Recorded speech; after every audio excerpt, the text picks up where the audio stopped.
Bapak Ibu jemaah peringatan Isra Mi'raj Nabi besar Muhammad SAW yang dirahmati Allah, tibalah kita pada acara inti kita pada sore hari ini, yaitu hikmah Isra Mi'raj Nabi Muhammad SAW 1444 Hijriah.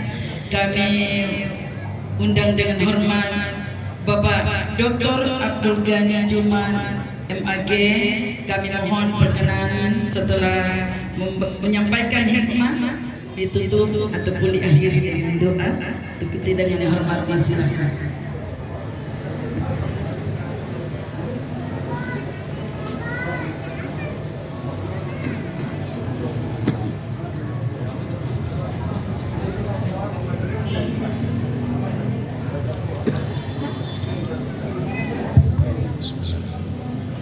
Assalamualaikum warahmatullahi wabarakatuh. Waalaikumsalam warahmatullahi wabarakatuh. Alhamdulillahi rabbil alamin, al-qa'il fil Qur'anil karim wa huwa asdaqul qa'ilin. Subhanalladzi asra bi'abdihi laylan minal masjidil haram ilal masjidil aqsa alladzi barakna hawlahu linuriyahu min ayatina innahu huwas sami'ul basir. Wassalatu wassalamu ala rasulillah sayyidina Muhammad ibn Abdullah wa ala alihi wa sahbihi wa man wala wa ba'd. Alhamdulillah, pada sore hari ini turut bersama kita. Jadi penghormatannya saya rubah dari formal ke pendekatan kultural sesuai dengan karakter Muslimat Nahdlatul Ulama. Ilmunya menyedur pendekatan budaya pergaulan sehari-hari. Turut membersamai kita, bersama-sama kita pada sore hari ini Ibu Ketua PWNU Ibu Asria dan Ketua Panitia Ibu Siti Huzaimah, Bapak Gubernur Provinsi Sulawesi Tengah mendampingi kita pada sore hari ini.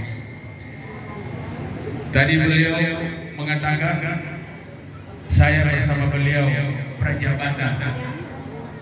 Itu benar sekali, tapi kelihatan beliau lebih muda daripada saya. Saya belum sempat tanya dasarnya kenapa beliau semakin tinggi posisi semakin muda. Nanti dibongkar sebentar. Sebagai perkenalan awal, saya ingin sampaikan kepada seluruh ibu-ibu muslimat bahwa Bapak Kepala Biro Kesra Provinsi Sulawesi Tengah yang mewakili Gubernur pada hari ini, Bapak Dr. Andrus Awaludin MM, ini adalah murid Habib Sagaf di luar kelas sekolah. Ini saya sampaikan.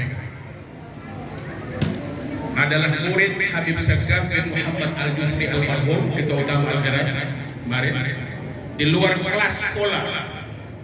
Murid di tempat-tempat begini. Kalau di NU namanya murid di halaqah,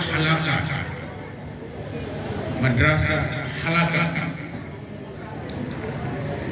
Hadir bersama kita juga pada sore hari ini Ketua PWNU Profesor Lukman, Ketua PWNU, mewakilkan kepada Dr. Andrus Haji Muhammad Mulil Hidayat MPhil Magister Filsafat Islam.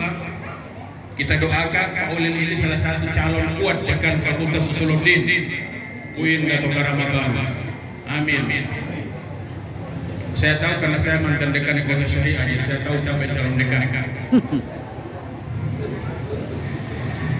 Hadir bersama kita pada sore hari ini Bapak yang mewakili Wali Kota Palu. Alhamdulillah tadi sudah bincang-bincang beliau tentang program Wali Kota Palu di Safari Ramadan. Hadir bersama kita Al-Mukarram Imam Masjid Jami Al-Hidayah, salah satu situs budaya Islam, salah satu situs cagar budaya Islami yang tertua di Kota Palu ini. Alhamdulillah. Masjid Al-Jami Al-Hidayah Besusu. Ada Ananda Ketua PW Ansar kelas setengah hadir. Ini Ananda Muhammad Rizki Lembah yang ganteng. Bapak Ibu sekalian, khusus pada Ketua Muslimat Wilayah dan juga kepada Ketua Panitia pelaksanaan kegiatan peringatan Isra wal Mi'raj sore hari ini, Ibu Siti. Bapak Ibu sekalian, ada ulama yang mengatakan di balik suami yang sukses ada seorang istri luar biasa yang mendampingi dia. Jangan tepuk tangan. Ini masjid disimpan tepuk tangannya, masuk di mobil sampai di rumah langsung lepas. Tepuk tangannya di rumah nanti.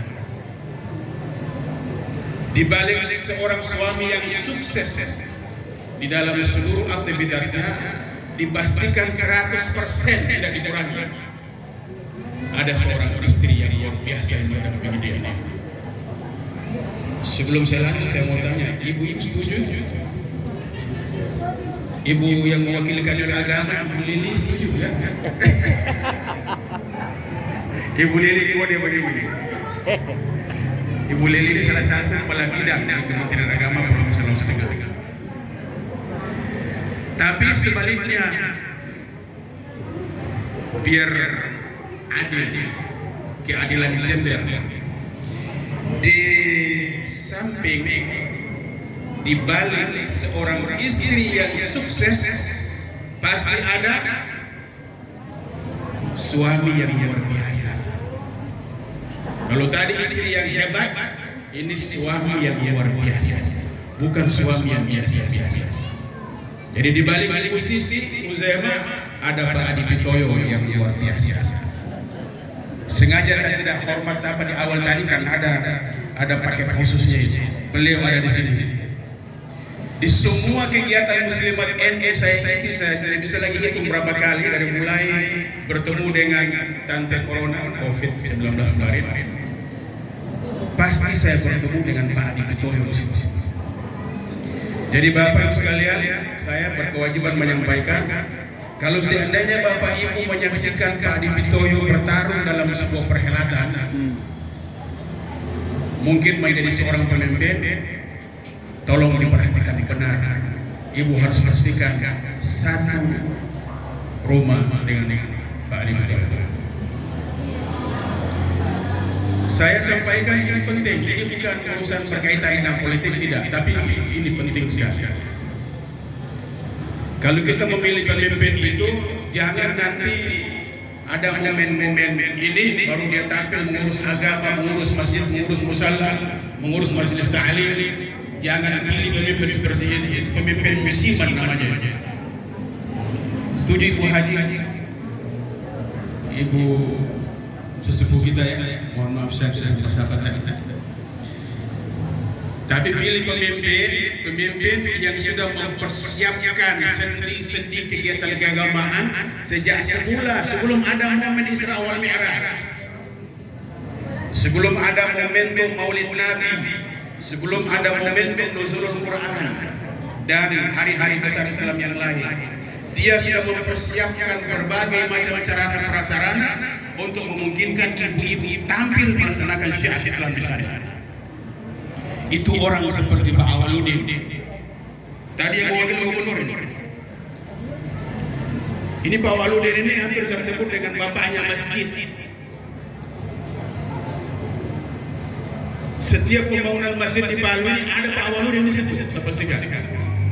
Karena itu tadi ini cepat, besok pagi harus masuk proposal. Ibu Siti ya, besok masuk proposal. Kalau sampai lama dia urus WA sama saya, foto itu proposal.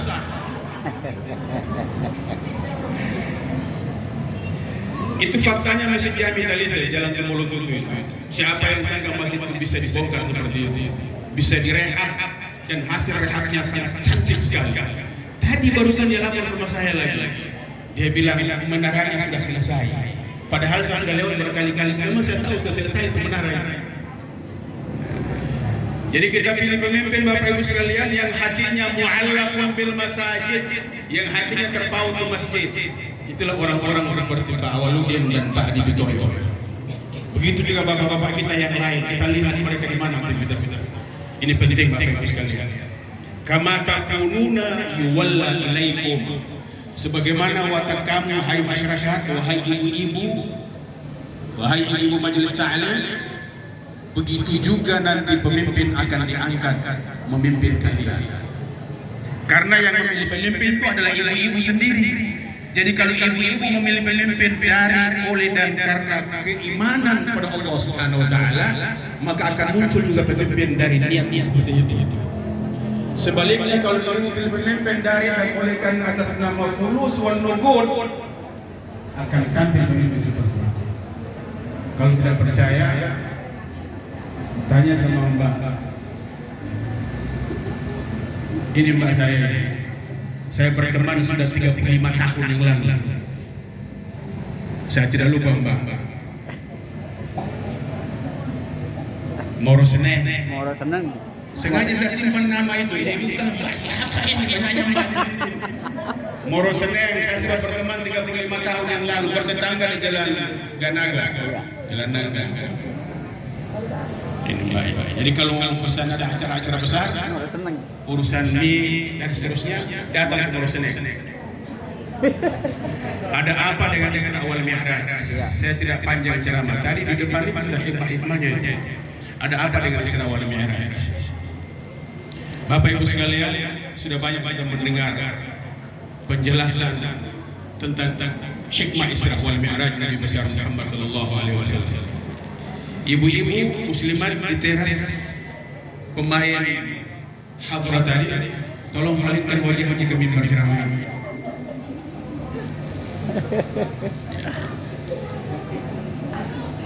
Ini Isra wal Mi'raj ini memiliki latar belakang sejarah. Kita sudah tahu hasil dari perjalanan Isra wal Mi'raj tadi yang kita laksanakan di sini, salat asar, salat 5 waktu. Saya tidak akan ulas lagi, tapi ada beberapa aspek yang saya ingin jelaskan. Mudah-mudahan tidak sampai maghrib selesai. Yang pertama sebelum peristiwa Isra wal Mi'raj itu Nabi Shallallahu Alaihi Wasallam mengalami tekanan politik, tekanan ekonomi, terjadi pemboikotan politik tanda petik dan pemboikotan ekonomi yang masif di seluruh Haramain, terutama di Madinah. Nabi biasa menulis surat ke beberapa raja di sekitar Haramain, Makkah dan Madinah, mengajak mereka masuk Islam dengan melalui perantara beberapa sahabat yang sering bermusafir membawa surat-surat Nabi itu. Kegiatan itu dihentikan, disebabkan oleh kaum kafir Quraisy. Nabi dilarang berkomunikasi dengan raja-raja besar di sekitar Makkah Haramain karena mereka tahu komunikasi Nabi itu akan menyampaikan dakwah Islam. Sedangkan mereka tidak setuju dengan dakwah Islam. Mereka yang saya maksud adalah para pembesar-pembesar kaum kafir bangsa Quraisy. Mereka ingin memeluk agama nenek moyang mereka yang percaya kepada patung-patung berhala yang ada di sekitar Ka'bah itu. Juga terjadi pemboikotan ekonomi yang dahsyat. Ada 4 jalur pintu keluar masuk kota Mekah disekap, diboikot oleh kaum kafir Quraisy. Targetnya tidak ada pasokan sembako, tidak ada pasokan logistik, bahan pangan, bahan makanan yang akan dinikmati oleh Nabi Muhammad beserta pengikut-pengikutnya pada saat itu. Target besarnya adalah Nabi Muhammad beserta pengikut-pengikutnya mati kelaparan di kota Mekah. Kemudian yang kedua, Bapak Ibu sekalian, nah ini berkaitan dengan ibu-ibu muslimah. Istri beliau Siti Khadijah binti Khuwailid yang diberi gelar dengan Khadijatul Kubra, Khadijah yang besar jasa-jasanya kepada Islam, meninggal dunia. Siapa Khadijah? Khadijah itu adalah istri Nabi yang kaya raya, yang seluruh kekayaannya, dia adalah seorang pengusaha besar di kota Makkah. seluruh kekayaannya diwakafkan untuk membackup dakwah Nabi Muhammad sallallahu alaihi wasallam. Siapa Siti Khadijah? Siti Khadijah adalah seorang wanita yang jatuh cinta kepada Nabi bukan persoalan kegantengan. Cinta kepada Nabi bukan persoalan gagah.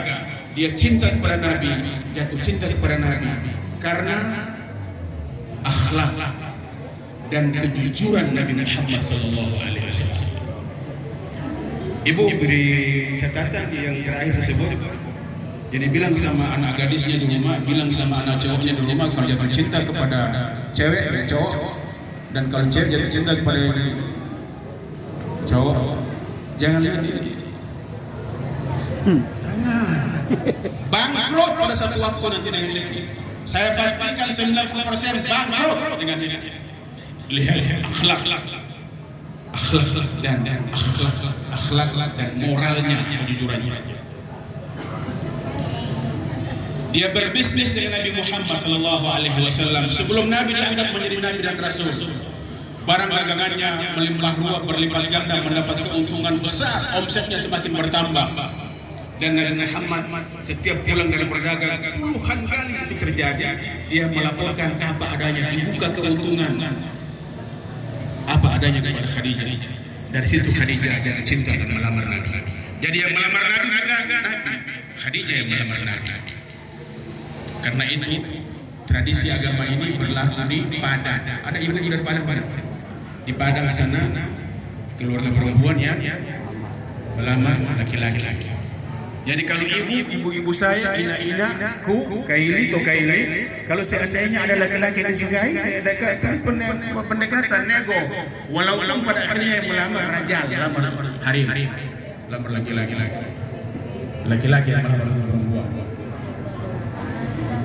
Siti Khadijah adalah wanita, ini penting saya perbanyak pada aspek ini, adalah wanita yang tampil di tengah-tengah kota Makkah dan mengatakan tidak ketika seluruh wanita di tanah Arab, khususnya di Makkah itu, mengatakan Nabi Muhammad adalah seorang yang gila, seorang pembohong karena membawa ajaran agama baru. Khadijah berkata tidak, dia bukan pembohong, dia bukan gila. Dia membawa agama kelanjutan dari nenek moyang kita, yaitu Nabi Ibrahim alaihissalam. Ajaran yang mengatakan bahwa tidak ada Tuhan yang berhak disembah kecuali Allah Subhanahu wa taala. Ajaran tauhid. Nah, ibu-ibu muslimah dan ibu-ibu sekalian, dibutuhkan ibu-ibu yang seperti itu, yang menjadi benteng. Tadi saya katakan di belakang Ibu Siti Uzaimah itu ada Pak Adi, dan sebaliknya di belakang Pak Adi, kesuksesan Pak Adi Betoya itu ada Ibu Siti. Nah, ibu-ibu harus begitu kepada suaminya.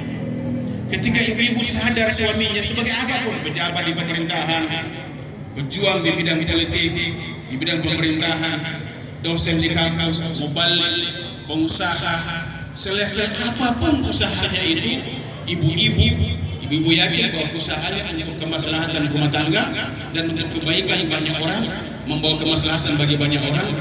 Ibu-ibu harus tampil membackup hidup dan mati. Jangan cinta suami ketika dompetnya masih tebal, tetapi lupa suami ketika dompetnya sudah dibawa terbang oleh angin puting beliung. Bongkos ibu. Seperti itulah Siti Khadijah. Terakhir itu Siti Khadijah. Siapa Siti Khadijah? Siti Khadijah adalah satu-satunya wanita di seluruh bumi yang pertama kali mengetahui bocoran Nabi Muhammad mendapat wahyu yang pertama. Ini ibu hebat ini ibu. Ya, kalau Nabi Muhammad dia memang Nabi dan Rasul, dia diberikan wahyu kepada dia. Tapi selain dia yang pertama tahu ada wahyu datang kepada suaminya adalah Siti Khadijah. Ini artinya apa ibu sekalian? Ibu-ibu ini, ibu-ibu memiliki peranan penting seperti kata Pak Gubernur tadi di dalam membangun, mendidik agama kepada anak-anaknya, kepada masyarakat secara keseluruhan. Seorang paman Abu Talib adalah paman Nabi, ayah dari Ali bin Abi Thalib. Abu Talib itu menjadi benteng yang membela Nabi ketika para tokoh-tokoh besar bangsa Quraisy ingin membunuh Nabi, menghalangi dakwah Nabi Muhammad SAW.